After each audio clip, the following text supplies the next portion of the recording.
Será que os pobres devem dizimar? Vamos ver na Bíblia o que fala a respeito disso. Vamos explorar um pouquinho disso. É a dúvida de muita gente, né? Será até que ponto o pobre deve dizimar?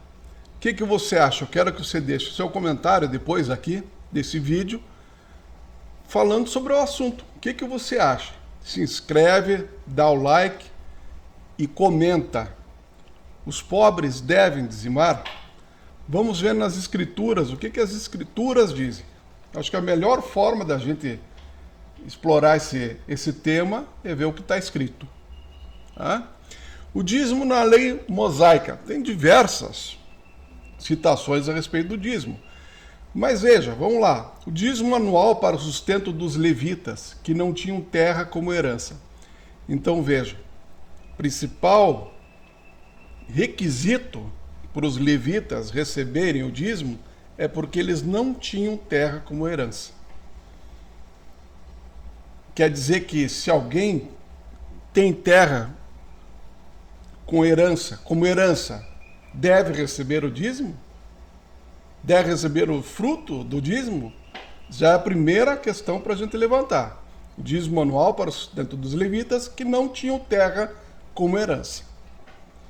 O dízimo anual para as festas nacionais, para todos compartilhar a mesa diante de Deus. Então, dízimo anual para as festas, para todos compartilharem a mesa. Um dízimo a cada 3 anos destinado aos pobres. Veja, a cada 3 anos destinado aos pobres. Aí nós podemos já perceber que teve muita coisa que mudou, não é? Muita coisa que mudou. Mas por que será que esse a cada 3 anos? Vamos ver. Um dízimo do dízimo anual dado apenas pelos levitas para os sacerdotes. Então, um dízimo do dízimo dado para os sacerdotes. Então, nós podemos entender que igrejas que são sustentadas pelo dízimo tiram parte desse dízimo para os sacerdotes. Até aí tudo bem. Mas vamos explorar a questão dos pobres, né, que é nossa grande pergunta nesse momento. Vamos lá, vamos para Deuteronômio 26, de 1 a 4. Alguns dos primeiros frutos de tudo que produzirem na terra que o Senhor e o seu Deus lhes dá e ponham tudo em uma cesta. Os primeiros frutos de tudo que produzirem. Veja, existia uma sociedade agrícola, né? Uma sociedade agropecuária, que também tinha os rebanhos. Então eles diziam que tudo que daquilo que seria o primeiro, né? O primeiro a ser produzido, a primeira colheita era separado para dizimar. Vejam, eram os detentores de terra, dos bens de produção. Nós sabemos que nós tivemos a sociedade agrícola em que os ricos eram os detentores de terras e de animais. Depois passaram a ser os ricos detentores das indústrias.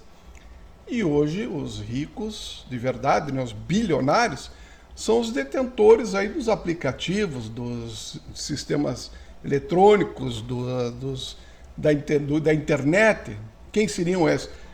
Microsoft, Bill Gates, a Amazon, o Bezos, né? Então pessoas que realmente têm uma projeção muito grande.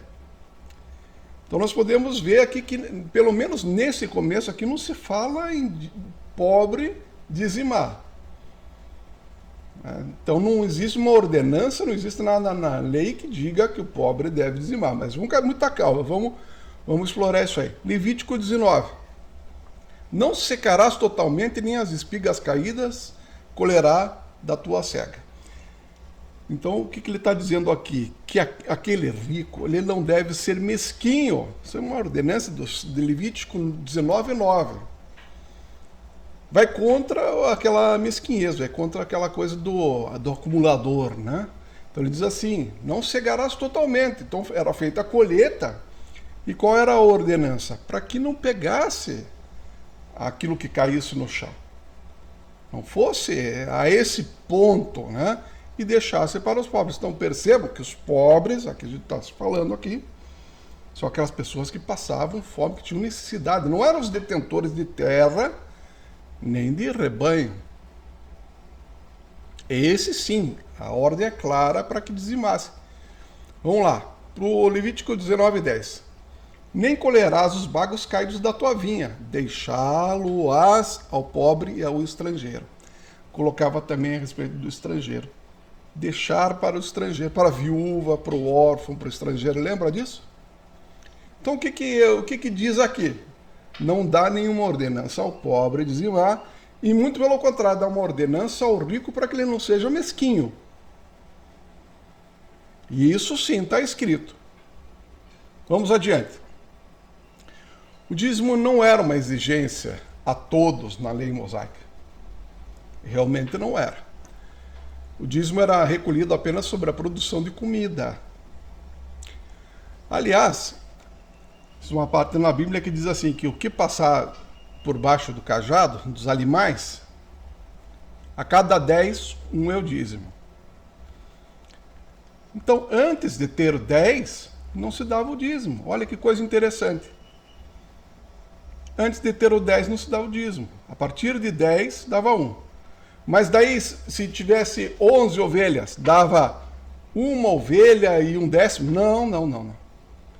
E até a 20ª ovelha. Atingiu a 20ª ovelha, dava 2 ovelhas. Mas que coisa interessante, dá para a gente fazer levantar uma questão estatística aqui, monetária. Quanto custa uma ovelha? R$300? Talvez até mais. Vamos colocar 10 ovelhas, então R$3.000. Então até R$3.000 não. Não se deve pagar o dízimo, não se deve devolver o dízimo. Até 10 não. Até 3.000 não. Então nós poderíamos considerar os pobres hoje as pessoas que ganham até 10.000, até 3.000.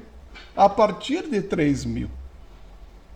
Então não existe ordenança, então portanto não deve a igreja botar uma pressão, ou seja, lá quem for botar uma pressão naquela pessoa que ganha pouco, né? Não agrada as escrituras, é que aquela pessoa que ganha pouco, ela seja obrigada, ela seja pressionada a devolver o dízimo.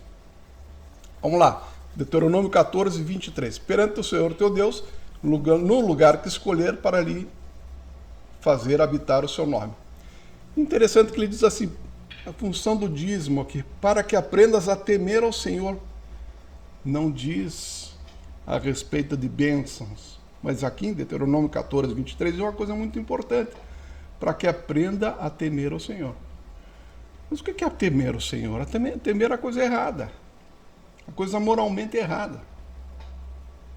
É essa função que aqui em Deuteronômio 14:23 não fala específico de manter a casa do Senhor ou para evangelizar. Hoje é diferente. Hoje é diferente. As coisas mudaram. Mas então, não existe nada, pelo menos aqui que eu possa ver, nas Escrituras dizendo que o pobre deve dizimar. Agora, será que se algum pobre quiser fazer uma oferta ou dizimar, o sacerdote, o padre, o pastor, seja quem for, deve dizer não, você não, arrume a tua vida primeiro. Aí já acho que não. Porque existe uma coisa chamada merecimento. Às vezes a pessoa ela não consegue prosperar porque ela tem um passado de dívida moral. Então ela entra numa igreja e ela pensa assim, alguma coisa você está ajudando a sociedade, então você dizer não entregue, não devolva o dízimo até você atingir 3.000, não é certo. O que não deve é ser pressionado. Não deve ser pressionado. Agora, se a pessoa quer fazer, é diferente. Não se deve tolher essa iniciativa, porque ali, a partir daquilo que aquela pessoa vai dizer, não, eu estou contribuindo, eu sou merecedor, ela começa a ter uma vida diferente. Então perceba que não existe a ordenança, não existe a obrigatoriedade, mas existe o mérito para quem queira. O que não pode haver é a pressão. É o que eu enxergo aqui nas Escrituras. Veja bem, se você diz assim, não colha as sobras, o que cair no chão, você está falando de pessoas miseráveis, né? Porque hoje já se divide isso. Antigamente não existia isso, mas hoje existe o muito rico, o rico, classe média, o pobre e o miserável. Eu acho que o que se refere aqui à Bíblia é o miserável, aquele que catava as sobras. Agora, você vai exigir de uma pessoa que cata as sobras que ela devolva o dízimo? Às vezes a pessoa sai catando comida no lixo, daí 10% daquela comida que ela cata no lixo, ela vai entregar para quem? Quem que vai querer? Então é isso que a Bíblia está dizendo. Ó, não existe ordenança ao pobre. Agora, se aquela pessoa quer contribuir com uma coisa, já está satisfeito, já comeu, já tem uma roupinha, agora quer contribuir, é diferente. Então, deixa a tua mensagem aqui a respeito do assunto, o que você acha, como que você pensa. Se você concorda, se você discorda, faça o teu julgamento. Lembrando que o dízimo é importante. Na igreja, antigamente era só a comida, alimento, não. Hoje existe um papel fundamental da igreja de propagar a palavra, levar ao conhecimento dos princípios do que é ser cristão. Então é necessário, assim como uma escola, existe uma escola de informática, uma escola de medicina, igrejas hoje são escolas, certo? E portanto precisam não de alimentos, precisam de dinheiro para manter a estrutura. Tem aluguel, tem água, tem telefone, tem tudo. Tem o carro do pastor, tem tudo. Então dizer que não é importante dizimar em dinheiro, não. É importante sim para manter a estrutura. Muita gente não tem condições de pagar sequer um psicólogo. Às vezes o governo não tem condições também de atender as pessoas. E quando atende, às vezes atende mal. Então, qual é a única instituição que a pessoa vai entrar e receber uma palavra, tentar refazer a sua vida? Né? Então, é importante as portas abertas principalmente para os pobres, miseráveis, para que eles possam conhecer a palavra. Mas não exigir. Não exigir. Aí não, porque não está na Escritura. Lembrando, então dízimo, ofertas, deixa na igreja. Se você quiser deixar um Pix aqui para ajudar no canal, você deixa na descrição do vídeo, tem o Pix. Você pode mandar. É isso aí.